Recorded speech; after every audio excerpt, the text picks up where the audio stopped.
Nongeye kubasuhuza nshuti bakunzi b'Ijuru Ririho TV.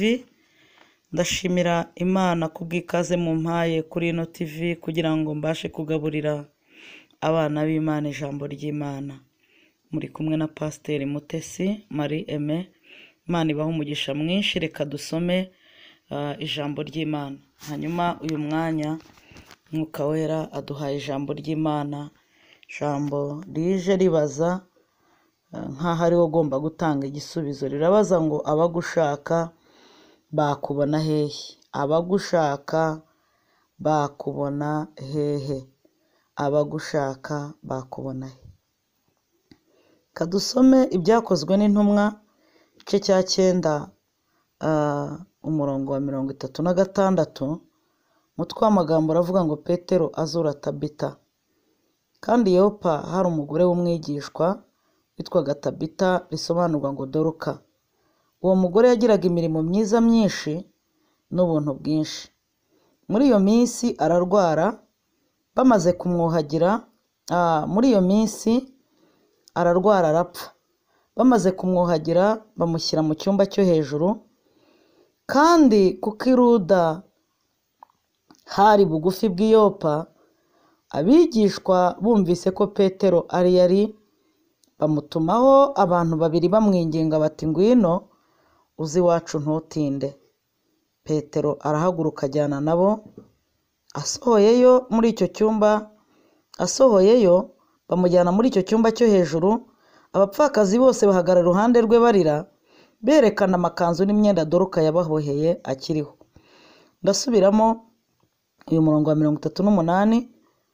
Haranditse ngo kandi kuko iruda hari bugufi bw'iyopa, abigishwa bumvishe ko Petero yari bamutumaho abantu babiri bamwinginga bati ngwino uzi iwacu ntutinde. Turi ku ijambo rivuga ngo abagushaka bakubona hehe?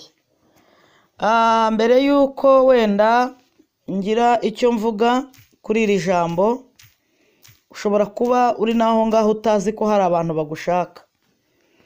Mbibutse yuko Imana irema umuntu ntabwo yamuremeye gusa ngo aze ngo abone yikubise ku isi amere nk'ikivejuru. Oya, turi abantu Imana yaremye ituremeye imirimo myiza. Ko Pawulo yandikiye Abefeso 2:10 cyo cya 2 umurongo w'10. Nimureba impamvu y'umuntu ku isi, Imana yaravuze ngo reka tureme umuntu ase natwe. Ntabwo Imana yavugaga amazuru n'amaso n'amatwi n'ibindi bintu, ahubwo kubera ko Imana ari urukundo, kandi urukundo rw'Imana ntabwo turubonera mu muyaga, turubonera mu bikorwa idukorera. Umuntu wese uri kunyumva navuga ko yabonye Imana aravuga ibyo yamukoreye. Hanyuma noneho ibi bintu byose Imana idukorera nta handi tubibonera usibye mu bantu. Ni ukuvuga ngo Imana uvuga nari ndwaye, hanyuma ndi kwiseta bagiye kumbaga, Imana irankiza. Bambaza ikibyimba mu mutwe, Imana irankiza. Hanyuma nabyaye neza, byananiranye ko mbyara, nabonye Imana inyishyura ideni ryari rikomeye. Ni ukuvuga ngo mu ijuru nta ruganda rw'amafaranga rubayo. Mu ijuru nta byuma, nta biki, nta malaboratoire. Ibyo bintu byose biri ku isi. Noneho kubera ko Imana imaze kurema umuntu, yaravuze ngo nzagendera muri bo, nkorere muri bo, imirimo yose isigaye nzayikora, ariko nzayikorera mu muntu. Ni nayo mpamvu Yesaya ahanura Yesu, yaravuze ngo azitwa igitangaza, umujyanama. Mbese avuga amazina y'umuntu ushobora kuba azaba ari muri wowe akakwegera. Ni ibintu byose bikorwa n'umuntu muri kumwe. Noneho Yesu rero yitwa ngo Emmanuel, Imana iri kumwe natwe. Ubu Imana iri mu bantu, ikorera mu bantu, ivugira mu bantu. Imana yakoze ikintu kimeze nk'ihererekanya bubasha, imirimo yose iyihereza abantu. Buriya umunsi uzatesha abantu agaciro, uzamenye kuri gutesha ibyo wari utegereje byose agaciro. Kandi ntiwamenya ngo biri mu mugufi cyangwa umuremure, inzobe n'igikara, uwize n'utarize. Oya, ibintu byose biri mu bantu, kandi ntiwamenya aho biri. Ni ukuvuga ngo imbere yawe hari abantu benshi cyane, kandi abo bantu Imana yabateretsemo ibintu byawe, kandi kubibakuramo birasaba ubwenge n'ubuhanga bw'Imana no guhishurirwa. Imana iguhishurire uburyo ugomba kujya mu bantu no kubakuramo ibyawe. Ako kararangiye. Noneho nawe ubwawe uri umuntu w'abantu. Hano ku isi turi abantu bagenda ariko tugendana ibintu by'abandi, tukagendana ibintu by'abandi. Buriya reka nkubwire, nta kintu cyawe na kimwe ufite, ibintu byose ufite ni iby'abandi. Uzanacunge neza iyo tuvuze ngo ari kuvuga neza, ngo ariko aririmba neza, ngo yewe ngo ni umwana mwiza, ngo yambara neza, ngo asa neza, ni ukuvuga ngo ntabwo izuba riza umumaro waryo, ahubwo abo rigirira umumaro nibo bavuga umumaro w'izuba. Twebwe twanika imyenda ikuma, twanika amafu y'ubugara agasa neza, twanika ibishyimbo n'amasaka n'ibindi, nitwe tuzi umumaro w'izuba, ni natwe dupfukama tugasenga Imana tukuvuga ngo duhe izuba, nitwe tuzi umumaro w'imvura. Ariko buri uganiriye n'imvura ntabwo ishobora kuba izi umumaro wayo, ahubwo abazi umumaro nabo imvura igwira cyangwa nabi izuba ricanira.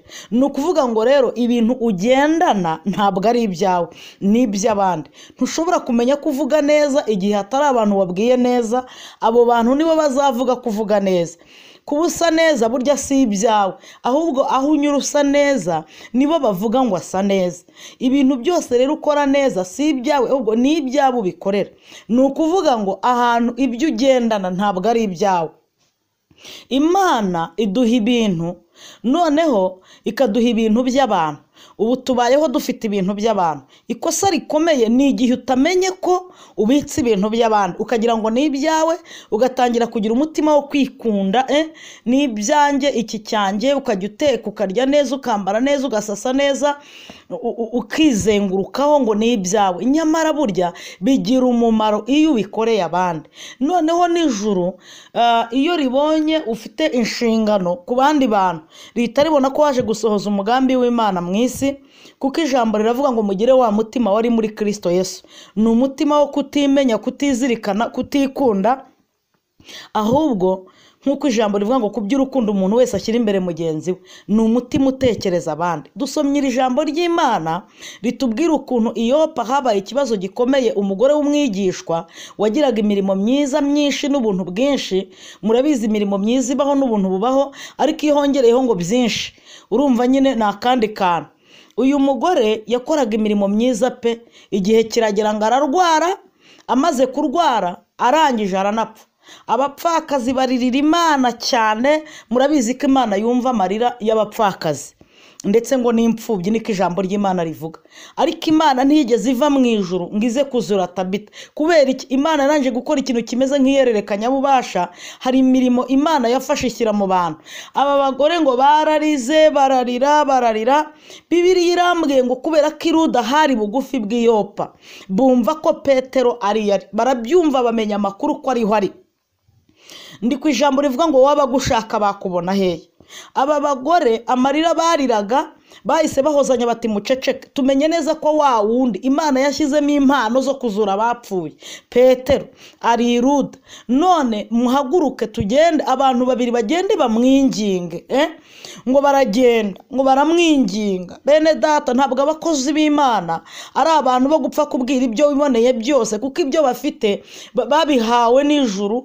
Nawe ubwawe uri umukozi w'Imana. Ibintu ntabwo uri umuntu wo gusuzugurwa no gufatwa uko umuntu abonye kose. Oya, dukuriye kugufata neza tukakwinginga, kuko ibyo ufite simbifite, n'ibyo mfite ntubifite. Niyo mpamvu tugomba kubahana, tukinginganana, buri wese aciriye bugufi mugenzi we. Ntabwo igikombe cyatesha agaciro ijaga, nta nubwo ijaga yatesha agaciro ameza ntiyatesha agaciro intebe, ahubwo byose biruzuzanya. Niyo mpamvu bigomba kubahana. Bibiliya irambwira ngo baramubwira ngo ntutinde ngwino iwacu, ngo ahagurukana nabo, agezeyo ngo ahita baheza bose, ngo ahita ahindukirira intumbi, ngo arayibwira ngo Tabita byuka, ngo ahita byuka, ngo amuhereza abera ari muzima. Ndi ku ijambo rivuga ngo abagushaka bakubona hehe. Ko hari abantu bafite amakuru yawe, hari abantu bazi yuko amagambo meza ugira uyababwiye imitima yabo ishobora guhembuka, ndetse hari n'abatabizi ariko barimo baravuga ngo waduha umuntu uvuga gutya ukora gutya, nyamara urahari, ariko se bakubona hehe. Ibyo bintu ufite hari abantu babikeneye. Abantu bambaye ubusa bamenye neza ko ufite imyambaro, ababurara bazi ko ufite ufite ibiryo, abashomeri ni wowe ufite akazi, abo bose ni we barimo bashaka. Ariko se bakubona hehe? Ibintu ufite by'abandi waboneka gute kugira ngo bitange? Ufite amafaranga y'abandi, ufite inkweto z'abandi, ufite amazu y'abandi, ufite amamodoka y'abandi, ufite ibintu by'abandi, ariko wabaye busy. Abantu barahamagara ntiwitaba telefone, ku rusengero usohoka wirukanka ngo ntujye uvugana n'abagore ngo cyangwa n'abagabo ngo cyangwa ngo abarokore bagira amagambo. Nyamara nawe ubwawe Yesu yagucunguye uri mubi, ushatse wakwihanganira ububi bw'abandi kugira ngo ubahereze icyo Imana yaguhaye kuba hano urangiza wigendere. Inshuti yanjye, buriya twakijijwe kubw'ubuntu, ariko kugororerwa tuzagororerwa kubw'imirimo. Bibiliya irambwira ngo icyo gihe Yesu azakebuka bari iburyo bwe, ababwire ngo nimuze abo data yahaye umugisha, muraga ubwami bwabatunganirijwe uhereye ku kuremwa kw'isi. Kubera iki gihe nari nshoje murangaburira, nambaye ubusa muranyambika, nabuze aho ndara murancumbikira, mu nzu y'imbohe mungeraho. Ngo ndimo ngo bamaze batari ko se uyu ko nibuka ko nafashe 3 ari we wangiriye neza akampa inzu yo kubamo, uyu ko ari we wangaburiraga nasenze, nawe yarashonje asaba ibiryo. None se mu nzu y'imbohe ko habagayo abisha abantu, hakabayo bakuyemo amada, hakabayo abakoze impapuro mpimbano n'ibindi n'abashinjwa ibyaha bitandukanye, uyu nawe yabaye umunyabyaha arafungwa. Ngo bamubaze ngo ibyo bintu twabigukoreye ryari? Ngo ababwire ngo ndababwiza ukuri yuko ubwo mwabikoreraga wa wundi wari hanyuma y'abandi, ni njyewe mwabikoreraga. Ijambo rikambwira ngo hahirwa bapfa bapfira mu mwami. Umwuka ati baruhuka imiruho n'imihate kuko imirimo yabo igiye ibaherekeje. Ijambo ry'Imana rikambwira ngo icyo gihe Yesu ngo namara gukebuka, none nimureba mu byahishuwe haranditse ngo dore ndaza vuba nzanye ingororano kugira ngo ngororere umuntu wese bikwiriye ibyo yakoze.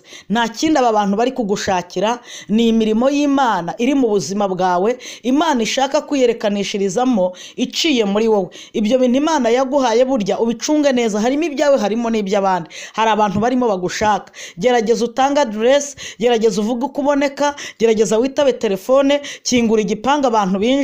Ndakwinginze reka kuza winjira mu rw'ihita ujya kuryama wabaye karungu. Hari abantu bagushaka, birashoboka ko umugore agushaka, abana baragushaka, n'umukozi wo mu rugo aragushaka. Ntabwo wamenya aho umugisha uzaturuka. Umugabo ntanga namani, umugabo w'ingabo z'Isiriya, mwibuke yuko gukira ko byaturutse ku kanyagano k'agakobwa kari gahari umuja, hakajya avuga ati cyama data buje akamenya ko muri Isirayeli hari Imana. Ntabwo wamenya ugushaka icyo agushakira n'icyo azakugezaho. Hari igihe ubona ukavuga utaba abantu, mbese ukabona usuzuguye abantu kubera ko barusha imibereho.